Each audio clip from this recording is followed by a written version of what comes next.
Hey guys, Ryan McKenzie here with Brandon and Amber Borden. Guys, we are live. It is I Hate Selling Live, and I am excited today for this episode for you guys. We've got a married couple that's been running 4 gyms together for the past 9 years, and I don't know how that's possible. It takes a lot, and there's been a lot going on. So we're going to dive right into their story and what they've been doing to be crazy successful with their Anytime Fitness gyms. It's going to be really cool. So I've got Brandon here and Amber next to him. Guys, how are you guys doing today? Awesome. Thank you. Yes, we're doing great, Ryan. Thank you so much for having us. Appreciate it. It's good to have you guys here. We've been chatting back and forth for a couple of years now. It's been cool to see you guys grow and see your team. It's one thing for you guys that don't know the Bordens, I see a ton of people other than themselves promoting them and telling like, man, my boss is great. This gym is great. I love working here.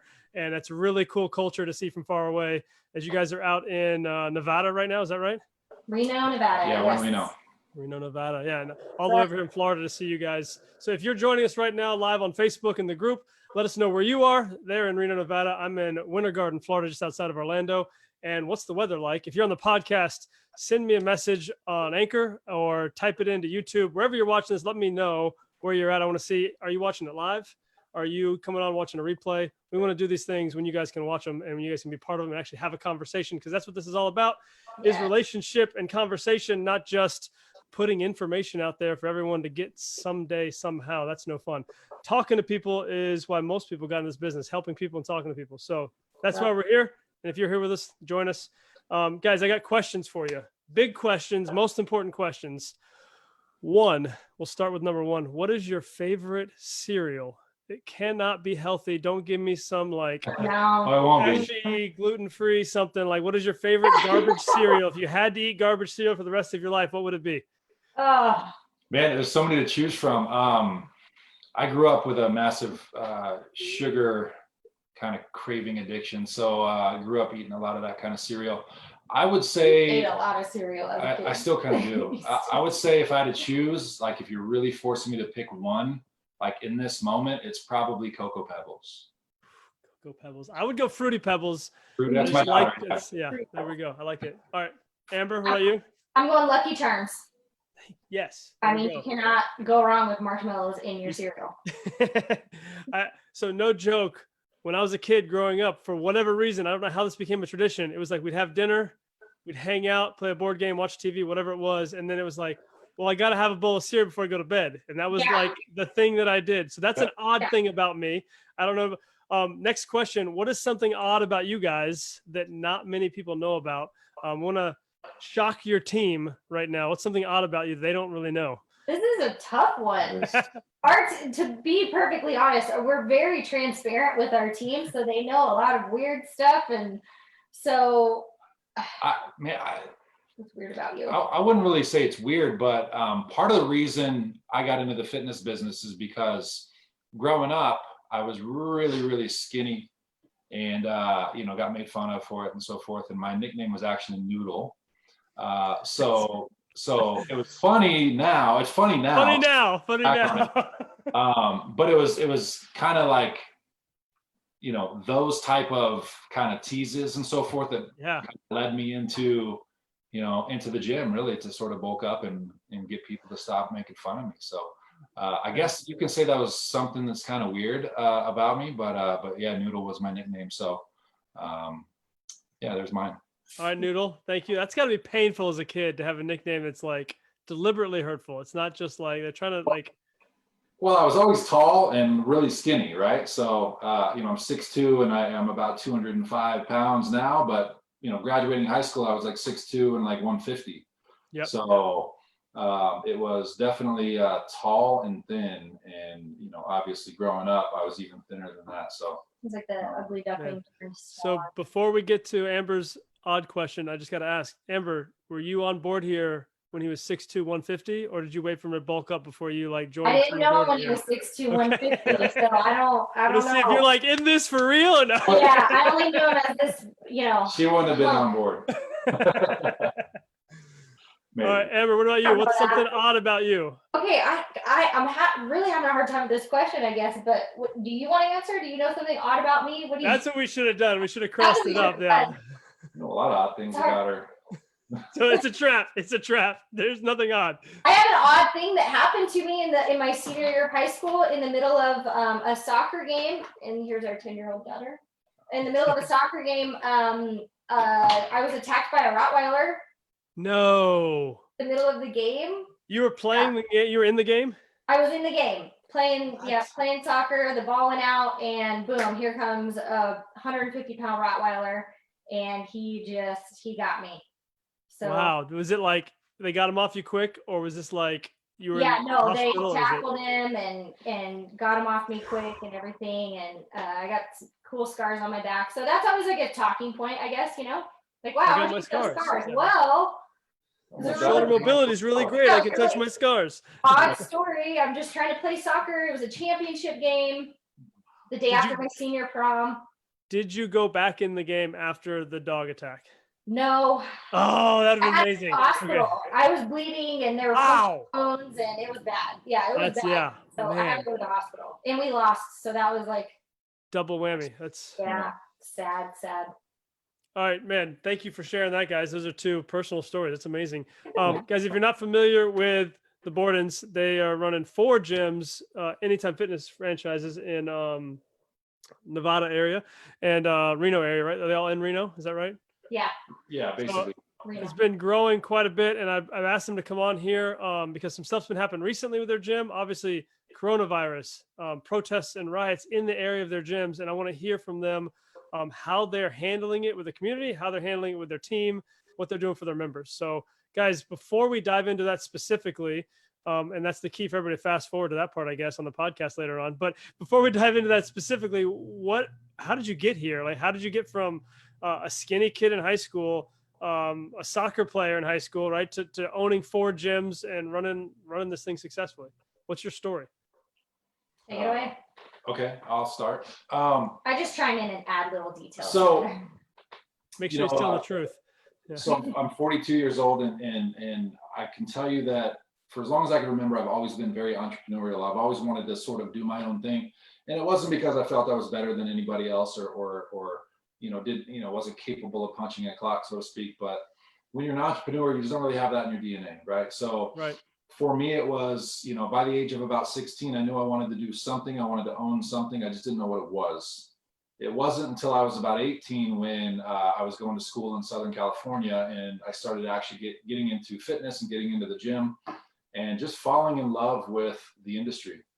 I saw what it was doing for me personally, both physically and mentally, and just loved everything about it. And that, for me, that was it. I said, okay, this is my calling. I want to be in the gym business. And at the time, it was like, gyms are unreasonably expensive to start up, because back then in 1999, 2000, a gym to me was a 40,000-50,000 square foot big box gym that was either corporately owned, or if it was a franchise, it cost multi-million dollars to get in. And I'm just a normal dude, man. I didn't have any money. So long story short, kind of fast forward, I moved back up to the Lake Tahoe area in 2001 too. And I started going to work at 24 Hour Fitness as a personal trainer. I'd gotten certified, and this is where I met Miss Amber. She was also an employee there. But my father happened to be a member of Anytime Fitness, and I had never heard of the brand because I was living in Southern California. They didn't have any in my area at the time. So I kind of asked him how he liked it, what he liked about the gym, what he liked about the brand itself, and he kind of filled me in on what he liked and what he didn't like. And that was November of 2008. Fast forward to obviously there's a gap between 2002 and 2008 where I was at Gold's Gym and 24 Hour Fitness, and just grinding it out, putting in the time. Right? Yeah. So fast forward to 2008. Ended up talking to my dad about the Anytime brand, and in July of 2009, we were able to open up our first club. Literally maxed out my credit card to buy our first territory. We had no money, so middle of the recession, no money, brand new baby boy, new house. Just bought a house. And she was going to be the goal. The plan was to be sort of the breadwinner with her corporate job, where she was making decent money, and she was going to pay the bills while I built this thing up. And she ended up losing her job, and I'll let her chime in on that. Yeah. So that was it. I had a really good corporate job that I loved in human resources. And I was making great money, good insurance. Like, we were set, we were good to go. That was going to be the plan. He was just going to have his gym and his dream, and I get to climb the corporate ladder. That's what I went to school for, all that good stuff. And then I lost my job a month after we opened in 2009. So that just, like, ripped the rug out. We didn't know. So, I mean, talk about a struggle. That next 18 months of our lives was a huge struggle. And then that was July. August, I lost my job. That December, I got pregnant with our daughter. So it was like, let's just have another baby on top of this too. How long had you guys been married at that point?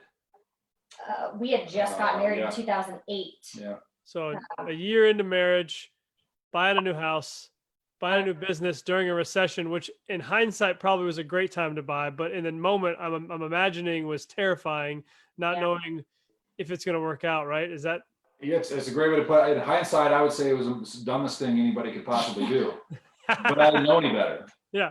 I was, I was just young and dumb, and I was, well, we had goals. We had he had a vision, driven, and he had goals. It was one of those things where the pros far outweighed the cons, and I didn't really even focus on any of the cons, like what could go wrong. Oh yeah, we're in a recession. Well, what kind of businesses open in a recession? Brick and mortar style businesses, and actually succeed? Not many. Right. So it was definitely a risk, but honestly, I didn't really even realize how much of a risk it was.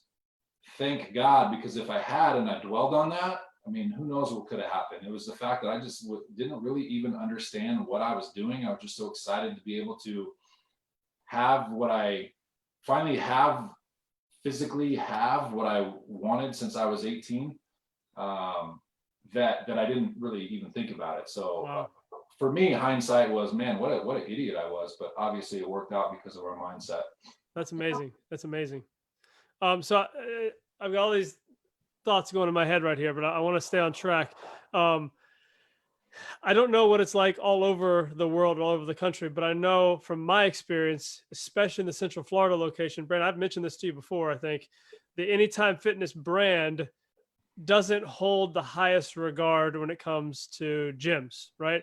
In my circles, it's usually like Planet Fitness, Anytime Fitness, and people get them confused, even like which one is which, or like the little 24-hour gym or whatever. Like, it feels like it's like, oh, you can't afford to go to the big place, go over there, right? That's what it feels like every time I've ever talked to somebody about it.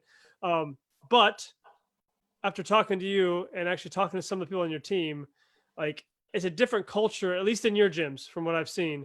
So I'm not here to bash Anytime Fitness. I really don't have a ton of experience with them, but what I'm wondering is, how do you take that conception, and you can tell me if you've seen that across the country or in your area as well, and turn it into where the culture of your place, I mean, they probably won't say this, guys, but they were just nominated a year or two ago for Owners of the Year for all of Anytime Fitness. So they're doing something different in their gym than any other Anytime Fitness, obviously, because their own employees are nominating them as Owners of the Year. That's not the people that are selling the franchises. That's not the corporate Anytime Fitness saying your numbers are great. That's their own employees saying our bosses are great.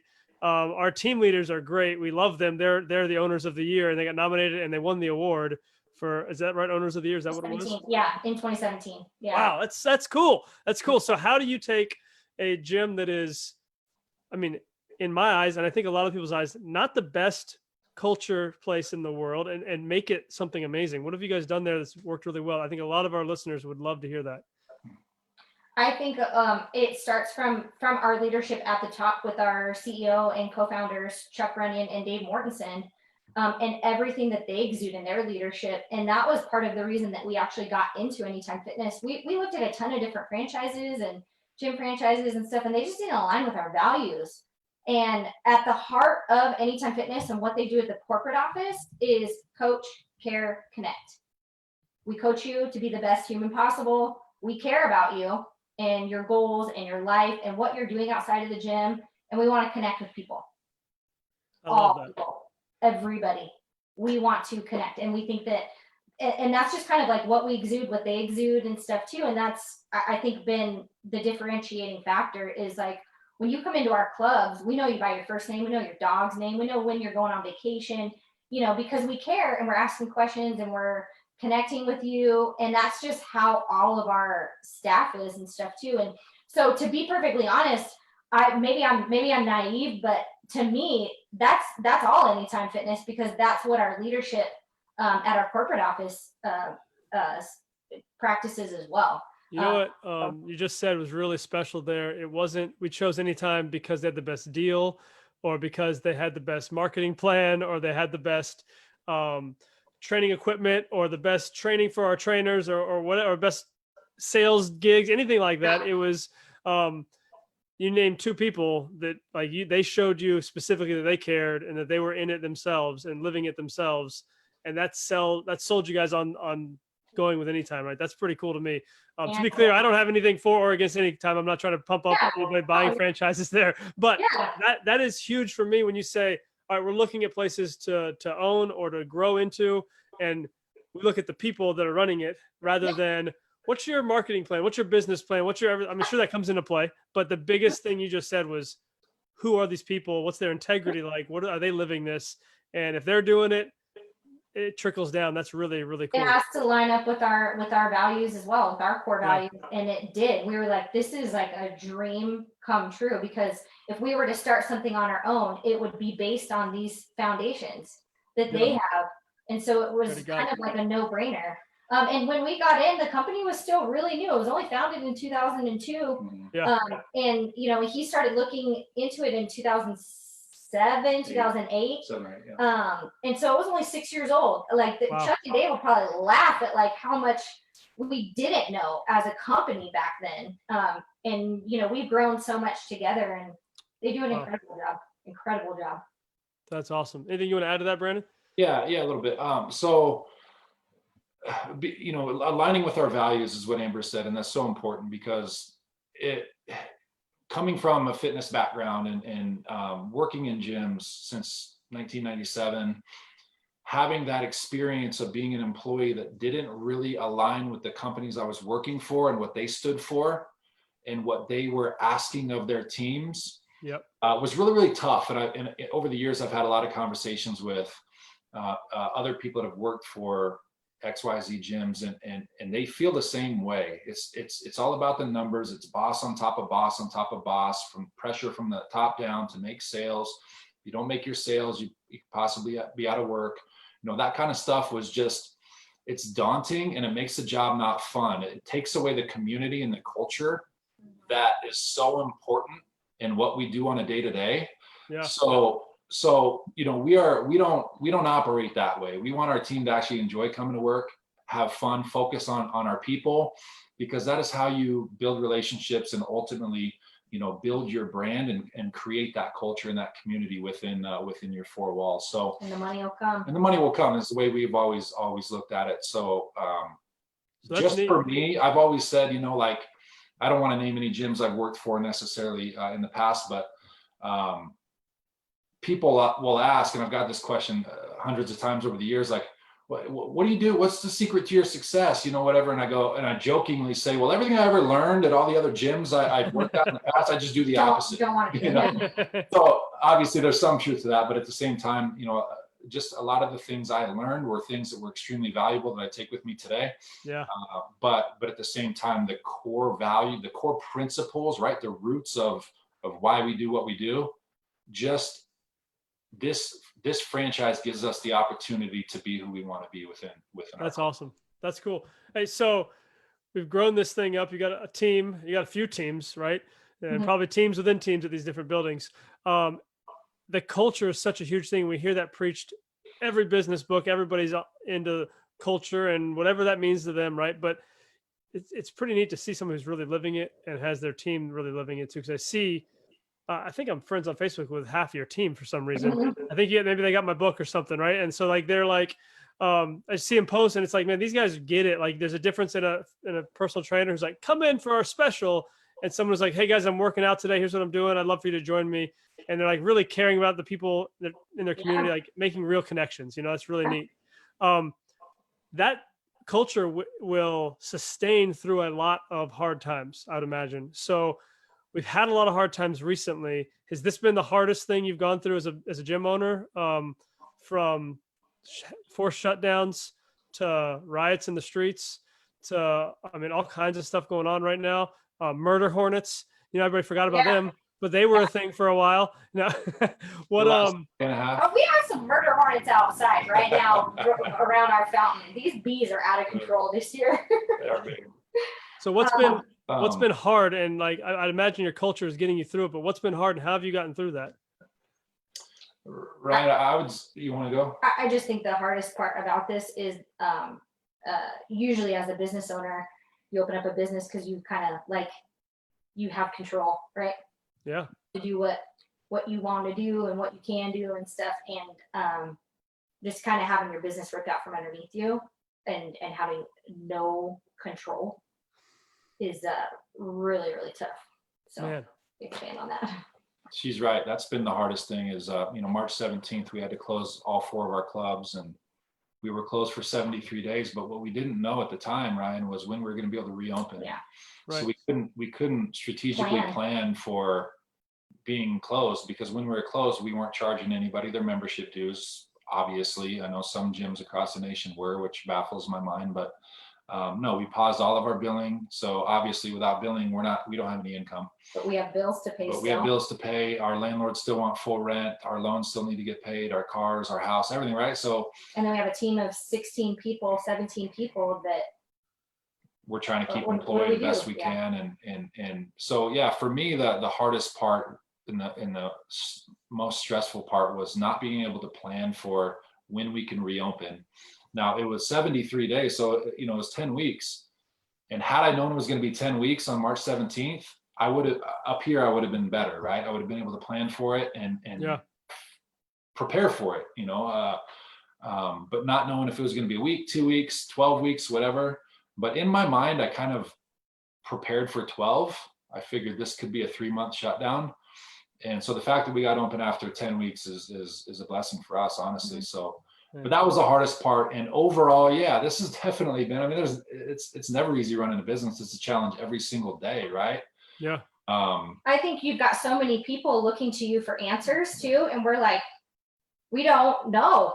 Yeah. Nobody knows. And, in times of high stress, emotions run high. People either really like what you're doing or they've got something to say about what you're doing and you should do this and you should do that. And then just the pressure of am I making the right decision for us and our team and Right. our members and it's our kids and lots of conversations, lots of sleepless nights, lots of coffee. So during those 10 weeks, what did you make any changes to your business model? So like if this happens again, like is there anything going on that you've done that's like, hey, we want to be prepared if they come in and tell us we can't be open for another 10 weeks, like what is there anything that's changed for you guys? Or are you just like, we're back, we're open, we're good to go?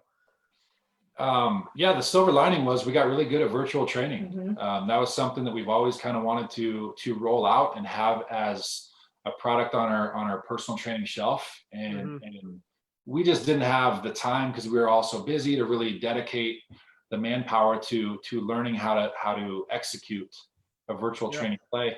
But we wanted to keep our clients active and also they were willing to pay for a service where we can train them virtually via Zoom. And that worked out really good. So we got very, very good at that. The feedback on it was very good considering we literally launched a new business overnight, which was virtual training. So there were some hiccups, but I think we got pretty good at it. And that would be something we can keep in our back pockets if this ever happened again, for sure. But it's definitely just a very small fraction of what is needed, as a business as far as income is concerned. But but it also, it's great because it keeps these people that are quarantined, it keeps them active and it keeps them it keeps that connection as best as possible. You know what I mean? So not just sending them a workout, go do it, but you get to see the person, talk to them a little bit. It's not bad at all. Yeah. What about moving forward here, guys? I know you reopened, and then this last week, there's just like a lot of pain, a lot of hurt from a lot of people with the George Floyd's death and with the protests that have turned, people have come in and turned them into riots and all kinds of other stuff. I know that's affected you guys very closely. What's going on there? It was a scary, not, the emotions of being able to open and having those intimate conversations with the people that were coming in the gym that first day. And they're literally like, I didn't know how much longer I could hold on, not having a place to come to like this. So like knowing that people were on the verge of potential suicide or something bad, Wow. and then you being able to directly save their life or affect their life or something like that. It was a super emotional day for me personally, because I'm just like, I feel it. I feel that I'm an empath for sure, so I feel people's pain all the time. And then just that emotion, and it was crazy. The phones are ringing off the hook, people are coming in, people are mad, people are asking tons of questions, and it's just it's just a lot to deal with on the front lines. And we're just trying to keep that positivity in the community and stuff. And then that very next day, just at one of our locations, just because it's in a downtown or a midtown area, there's courthouse buildings and Reno City Hall across the street, police stations and stuff like that. It's in that kind of whole area. And there was a phenomenal peaceful protest going on, and there is a huge distinction between the peaceful protest and then what occurred that night. So there was a citywide curfew, and just out of caution, we had to make a last minute decision. I mean, we had people calling us and texting us, are you shutting down? You have to shut down. You got to close your gym. What are you doing? You can't keep it open. And there was just so much still. Yeah. And we're like, and they were moving, closer down to that area. And we have people on our staff whose husbands and friends and family are on the police force and stuff in town too. It just turned into a stressful night. And then when they were smashing windows and looting businesses right in the area, I personally was like, they're gonna come. The gym would be the perfect place to go and get kettlebells and dumbbells as weapons or something like that too, if that's what they're doing, and it's a sensitive subject for sure to talk about. But as business owners, to sit there and feel so helpless yet again, like you were We had to so close down again. helpless. We had to shut our club down. And then we got members that were mad that we shut down again. So again, you just kind of feel like, dang it, I can't really do the right thing no matter what here. And you got a lot of people upset and hurt by an actual injustice, and then what looks like people coming in behind them to take advantage of a situation where there's pain and there's sorrow and there's injustice, and they come in to push hatred, even more. And that's a tough thing to see happen in our country. And I can't imagine like having employees or a gym where like it's happening right outside. I've got a client in Chicago where there's fires outside of her gym, and she's like, is it coming down the street for me? Like it's crazy, right?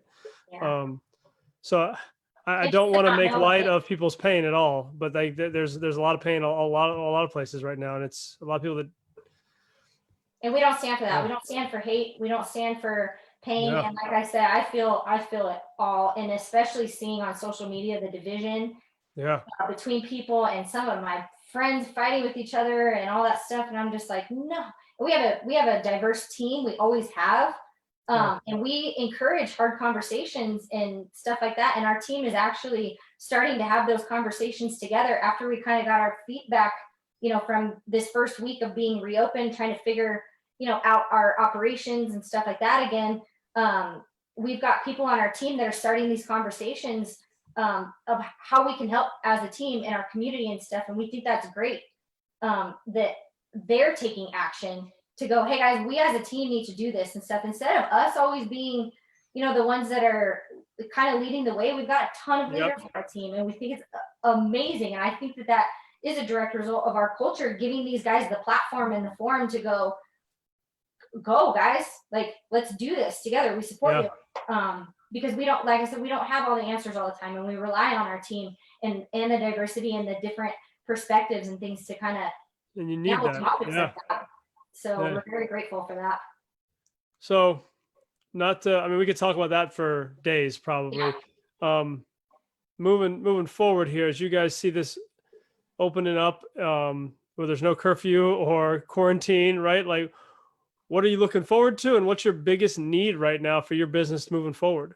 like to see it grow? Where do you want to get to? Like, what's your, I'm sure that as much as I've heard you talk about entrepreneur, taking risk and being a visionary, like what's your big vision moving forward, and what do you need to have happen to see that grow? So our clubs were one of the first Anytime Fitnesses in the entire system to really adopt a coaching first model. People to this day don't know that Anytime Fitness has personal trainers. They don't know that they can come to our clubs for results based training. You know, it's always been like, I got a key fob, I swipe in, it's a do-it-yourself gym, 24 hours. And that's sort of that is what we are known across the world, really. And that's due to, many factors, but for us in 2017, we launched our coaching center essentially, which is you come to us and we're going to provide you XYZ to make sure that you succeed long-term. You know, we've been doing this long enough to know that most people that join a gym, if they don't have some form of coaching, at least some sort of like Accountability. Yeah, like some sort of motivation, accountability, some sort of plan to get them going, more often than not, they're not going to be consistent and they're not going to achieve the results that they sought to achieve when they first joined the club. So, Right.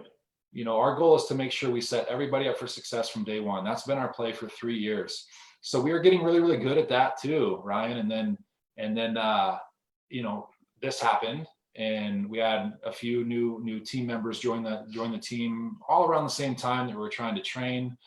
And then this happened. So now we took some steps back because we have to properly, onboard our staff but as far as moving forward, my goal is just to, get back slow baby steps back to where we were prior to this, because, as you can imagine, any gym there's still a lot of fearful people out there, understandably, that either, maybe they lost their job, maybe they want to stay, but they just can't afford it. We totally empathize with that. We want to take care of them best we can. So maybe they freeze or cancel. You have other people that, literally are just terrified to come out of their houses still. So the gym is the last place they're going to go, even though our safety and sanitary protocols are going to be better than any, quote unquote, essential business out there these days, such as Costco, all right, Home Depot. But it is what it is, and we understand that, and we have to be soft with our approaches there, and just do the best we can to like ease their mind. Hey, we are here to help you. Our place is safe, but we understand. And so, long story short, we're losing members because of that as well. Now that our kind of billing is kicked back in, we've been open a week, and people are starting to get billed again. Yeah.